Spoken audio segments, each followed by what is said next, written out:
Welcome to History Class with Dr. W and this course on the Gilded Age and Progressive Era in American history.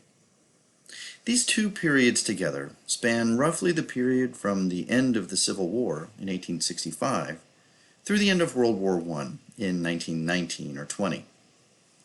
In this introductory lecture, we'll talk a little bit about definitions of these terms and some of the parameters and prominent themes that we'll experience as we discuss both of these periods going through the course. Let's start with the Gilded Age. The word gilded itself has been around for centuries, and when we think of something being gilded, typically it refers to either being painted over or covered in a thin layer of something gold. But underneath, it can be a very mundane substance like wood or plaster or something like that. In essence, it looks pretty on the outside, but the inside is mundane or perhaps even rotten. So why do we refer to this period in the decades following the Civil War as the Gilded Age? Well, the phrase itself is derived from the title of a book by Mark Twain, which was called The Gilded Age, A Tale of Today, published in 1873. Now, Mark Twain himself, of course, is one of America's great writers, a satirist, storyteller, and social critic of the late 19th century, a very prominent figure in American culture at that time. He published the book with Charles Dudley Warner, and of course he's the author of other famous and prominent books of the era, such as Huckleberry Finn, Tom Sawyer, and short stories like The Jumping Frog of Calaveras County. Mark Twain is a great source of quotes, and I'll be mentioning several of them as we go through the entire course. His humor is dry and sarcastic. In any case, The Gilded Age, this book, is a picture of the age in the 1870s. A simple man from the hill country of Tennessee travels the country with wide-eyed dreams of striking it rich. And Twain, through this plotline, is able to comment on America's small towns and big cities, the countryside, on local events, and the national government in Washington, D.C. It really is a picture of the whole country at that time. It's filled with sarcastic humor about corrupt politics and big business and shattered dreams in this Gilded Age. Here are a couple of quotes from that story. "It is a time when one's spirit is subdued and sad. One knows not why. When the past seems a storm-swept desolation, life a vanity and a burden, and the future but a way to death. It is a time when one is filled with vague longings, when one dreams of flight to peaceful islands in the remote solitudes of the sea, or folds his hands and says, 'What is the use of struggling and toiling and worrying anymore? Let us give it all up.'" Twain also writes, "Beautiful credit, the foundation of modern society. Who shall say that this is not the golden age of mutual trust, of unlimited reliance upon human promises? That is a peculiar condition of society, which enables a whole nation to instantly recognize point and meaning in the familiar newspaper anecdote, which puts into the mouth of a distinguished speculator in lands and mines this remark: 'I wasn't worth a cent 2 years ago, and now I owe $2 millions.' So the whole work is a commentary on a country that in Twain's view looks pretty and shiny on the outside, but is rotten to the core. So let's talk about some of the parameters of the Gilded Age. And as with many things, scholars and historians disagree as to when exactly the Gilded Age begins and when it ends, and what comes in between. But one succinct way of thinking about the Gilded Age is that it is bookended by two presidential assassinations: Abraham Lincoln in 1865 and William McKinley in 1901. In between is the so-called Gilded Age. In this era, we talk about things like invention, industrialization, big business. This is the age of the so-called robber barons. Immigration, transportation and technology, and eventually American imperialism. So, over the next few minutes, I'll talk a little bit more closely about some of these things. In terms of politics, we're generally looking at an age of weak presidencies. They're not particularly highly regarded or memorable.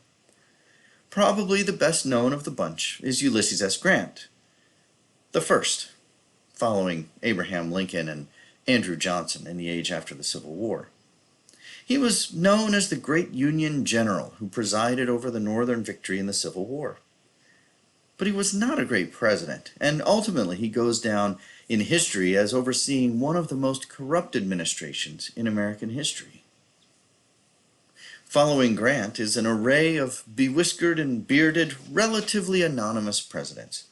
Hayes and Garfield and Cleveland and Harrison and Cleveland again, before moving on to McKinley. It's entirely possible that as we begin this course, you can't tell me anything about any of these presidents. And that's kind of the point.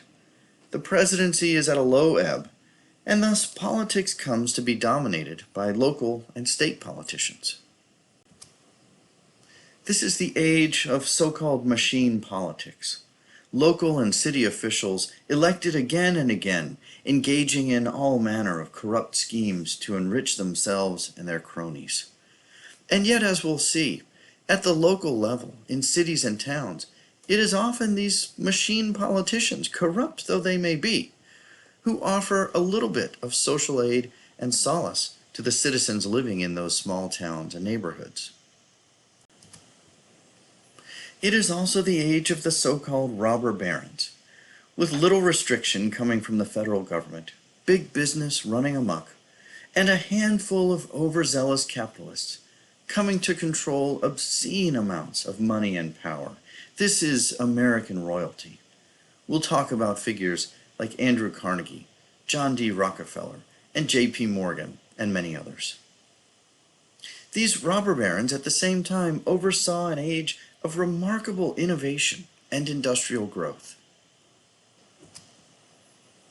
From the 1850s to 1900 or so, the nation underwent a remarkable transformation. Consider what life sounded like in the 1850s. We were a nation of small towns and large fields and uninterrupted forests that stretched for hundreds of miles. There were stretches of untouched grasslands and forests, in some cases stretching in hundreds of miles in every direction. One imagines it being very quiet, as combustion engines had really not come on the scene yet. In the 1850s, we talk in terms of the so-called walking city, small towns in which folks lived very close to where they worked, and everyone walked, or perhaps rode horses, to get to where they were going. By 1900, and especially in the decade or two after that, life was considerably louder. More Americans were living in the cities, some of which were becoming enormous. The hiss of steam, the rumble of trains and other automobiles, the bells and whistles of factories, the thumping and hammering and booming of all manner of industry was everywhere by 1900. The cheering of crowds at games and events, the clamor of political debate, and the general noise of large groups of people were everywhere at that time. In those decades, America grew to become the greatest industrial power in the world. The railroads, iron and steel and coal reigned supreme, with steam and electricity coming on as well. If you travel through the American heartland today, the Midwest, and states like Iowa and Indiana and Minnesota and Michigan, the signs of this industrial age are still lingering everywhere.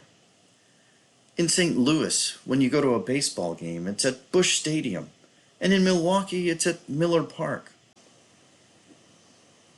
The Transcontinental Railroad and other rail lines meant that expansion was also heading west, which we'll talk about coming soon in future lectures. And industry was also moving into the post-Civil War South, where the movement for a so-called New South was taking hold.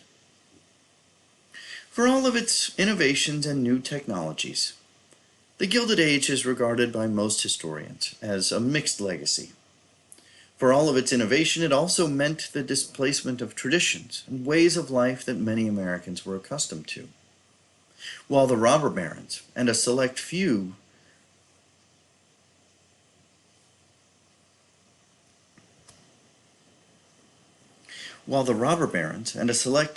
grew to be insanely wealthy, millions of others toiled in poverty. While industry and factories meant an abundance of jobs, they were also mostly repetitive, dreary, and dangerous jobs. Workers toiled extremely long hours with little thought to their health, condition, and well-being. The massive influx of numbers of immigrants meant that a workforce was always in plentiful supply, but those immigrants were also met with fear, suspicion, and resistance. What about the Progressive Era? Well, this era too has been the subject of much historical debate. When does the period begin? When does it end? Some historians wonder whether it ever ended at all, or whether it ever even really existed in the first place. But one simple way of thinking about the bookends of this era is that again it is framed by the presidencies of two men, Teddy Roosevelt and Woodrow Wilson. Thus it extends from about 1901 through 1920. In some ways, we can think of the Progressive Era as a turning on its head of many of the factors we discussed in the Gilded Age. If the Gilded Age is an age of weak presidents, unchecked industrial and business activity, and the accumulation of wealth by an elite few at the expense of the laboring masses, then the Progressive Era represents a turning on its head of each of these qualities. It's an era of strong presidents marked by Roosevelt and Wilson. The reining in of big business, perhaps best represented by the practice of so-called trust busting, which we'll talk about. The advent of the environmental movement and conservation, and the sharing of wealth with the laboring masses in the form of better wages, working conditions, and benefits. The extension of rights and protection to minorities, immigrants, and women was a prominent theme in the Progressive Era. And perhaps most importantly, we'll talk about the shift in mindset and thinking that accompanied this movement, from the so-called social Darwinist mindset of the 1860s, 1870s, and into the 1880s, to the reform Darwinist mindset of the 1880s, 90s, and early 1900s. Rather than Darwin's idea of survival of the fittest, we think in terms of helping those in need and improving conditions for the poor. The deployment of government resources for the betterment of the public welfare is known generally as progressivism, the defining quality of this era. To repeat, that definition is the deployment of government resources for the betterment of the public welfare. We'll talk about an array of efforts to improve life for the immigrant masses, for African Americans and other minorities, and for women. In this era, we also begin to shift our vantage point to a greater focus on the role of the United States in the world. With the Spanish-American War in 1898, the acquisition of colonies, the United States joins the ranks of the leading military powers on the planet. And with World War I, which concluded after a surge of fresh American forces, contributing in a huge way to the Allied victory, the United States becomes an elite world power. Beginning in the late 19th century, but carrying over into the early 20th, we also see a much more prominent role for popular culture.